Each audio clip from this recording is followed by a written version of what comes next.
Re-becoming a manager. Why this series? Can anyone still want to be a manager today? Honestly, you are expected to be a coach, strategist, psychologist, firefighter, mediator, facilitator, entertainer, spokesperson, and to smile.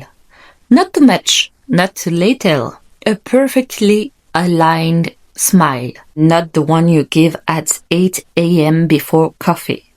You are told you are essential. You are shown much less. That's why I wanted to create this series, Re-becoming a Manager, a space to pause, to reflect, breathe, and to start again. So what about the context?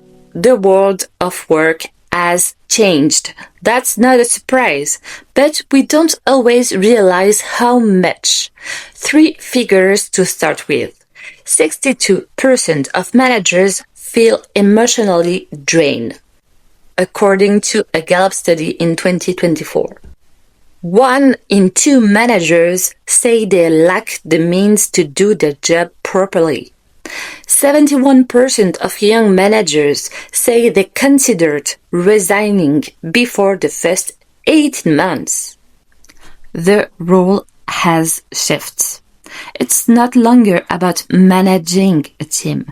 It's about accompanying human beings in a changing world, giving meaning, holding a course, sensing weak signals, bridging the gap between strategic vision and day-to-day reality, and often doing all that without training, without a safety net. So I'm sorry, this series won't give you all the answers. There is no miracle recipe, but it will offer you practical keys, genuine inspiration, simple tools, and moments to breathe. To listen to between 2 meetings in the car or while doing the dishes, because we know the real life of managers. And we begin with a first essential theme, the posture and vision of the modern manager. Before diving into tools or good practices, we need to know which foot we are standing on, or rather, which rope. This theme unfolds across 5 episodes, like 5 facets of the same mirror. Episode 1. Tightrope Walker or Builder, setting the stage. Episode 2. The solitude of the manager, because it exists and it's time to talk about it. 3rd, the role of sense maker, translating strategy into something human and concrete. 4, from boss to coach, changing lenses. 5, managing and staying true to yourself, the quest for authenticity. Today we begin with the first image, Tightrope Walker or Builder. Being a manager today often feels like walking on a rope. A rope stretched between performance and kindness, between hitting targets and supporting people, between top-down demands and frontline needs. And sometimes that rope is thin and it shakes, and yet you hold on.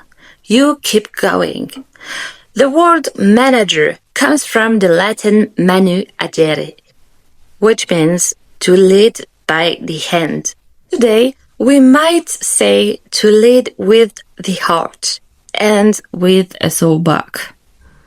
It's not longer about commanding, it's about understanding, translating, regulating. Some days you feel like a conductor without a score, others like a mediator in heavy turbulence, and sometimes simply exhausted.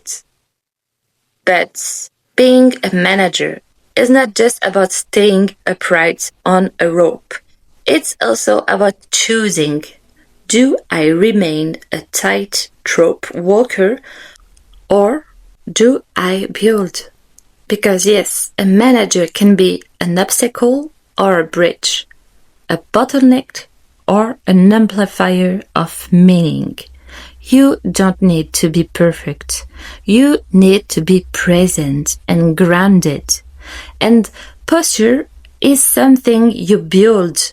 It takes time, awareness, and the intention to embody what matters.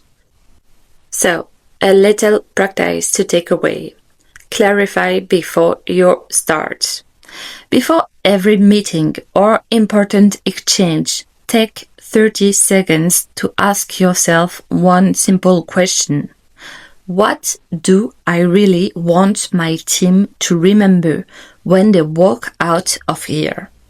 Not a list of 10 points, just one clear idea. Because a manager who knows what they want to convey gives their team a solid line to walk on. So maybe we are all a little like tightrope walkers, but we can choose what we build despite the wind. The first episode sets the stage. The next ones will explore more deeply the postures that allow us not only to stand but also to build. Because becoming a manager is not only about balance, it's about tracing a direction worth following. So, becoming a manager is moving from rope to ground, finding balance, but above all, building what lasts.